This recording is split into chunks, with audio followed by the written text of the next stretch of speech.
सपा सांसद आदित्य यादव ने पीडीए पंचायत में मोदी सरकार को आईना दिखाया।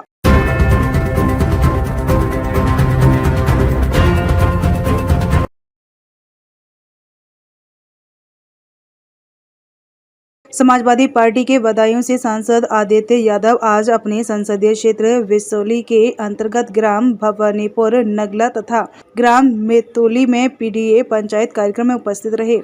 पीडीए पंचायत को संबोधित करते हुए उन्होंने मोदी सरकार को आईना दिखाया और कहा कि आने वाले विधानसभा चुनाव में पीडीए भाजपा को हराएगा। इसके तत्पश्चात संसदीय क्षेत्र बदायूं में आयोजित विभिन्न राजनीतिक व निजी कार्यक्रमों में सम्मिलित हुए।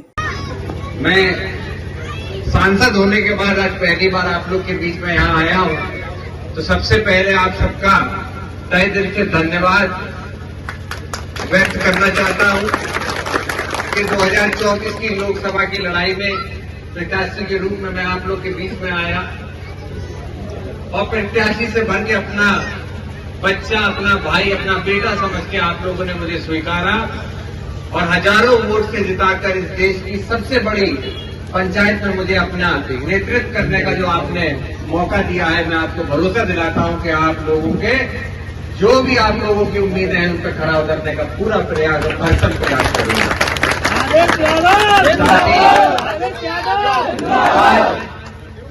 पीडीए पंचायत के कार्यक्रम में हम आप यहाँ पर हैं और ये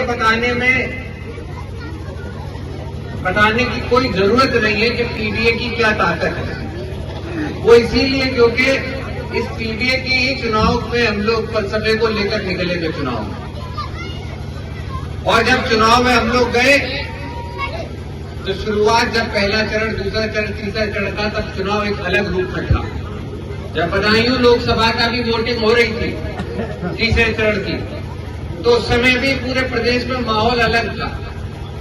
जैसे जैसे पीडीए की चर्चा बढ़ती गई, चुनाव अपने 6, 7, 8वें चरण में पहुंचता गया, पूरे प्रदेश के अंदर समाजवादी पार्टी की लहर थी। जब ये लहर आपकी पूर्वांचल पहुंची तो ये आंधी और तूफान का रूप ले चुकी थी। उसी के कारण लोकसभा के अंदर समाजवादी पार्टी आज देश की तीसरे नंबर की सबसे बड़ी पार्टी बनी, तो इस पीडीए के नारे की वजह से ही कहीं ना कहीं बनी। हमने सहयोग लिया है सबका। आज की राजनीति को देखते हुए एक बात हमें आपको समझनी होगी कि हमें भाईचारे को और आगे बढ़ाना, एक भाई ही दूसरे भाई की मदद कर सकता है।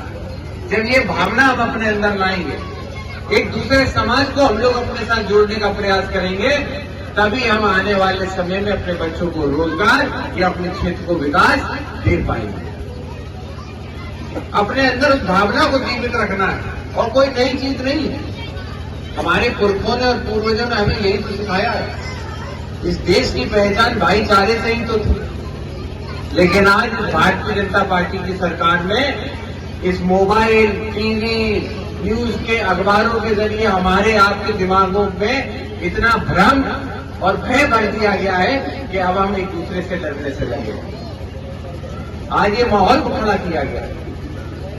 आप देखिए, कोई त्योहार आता है तो ऐसा माहौल बनाया जाता है कि दंगा फसाद ना हो जाए, जबकि आज से कई सालों से माहौल, होली आज से कई सालों से होली होती आई है, कभी कोई दिक्कत नहीं। हिंदू मुसलमान साथ मिलकर होली खेलते आए, कभी ऐसी कोई दिक्कत नहीं। तो आज ही क्यों मस्जिदों को ढकने का और ऐसा प्रयास किया जाता है कि हिंदू मुसलमान को लड़ाने का माहौल बनाया जाता है। तो इसीलिए हम लोगों को इस पर चर्चा करनी होगी।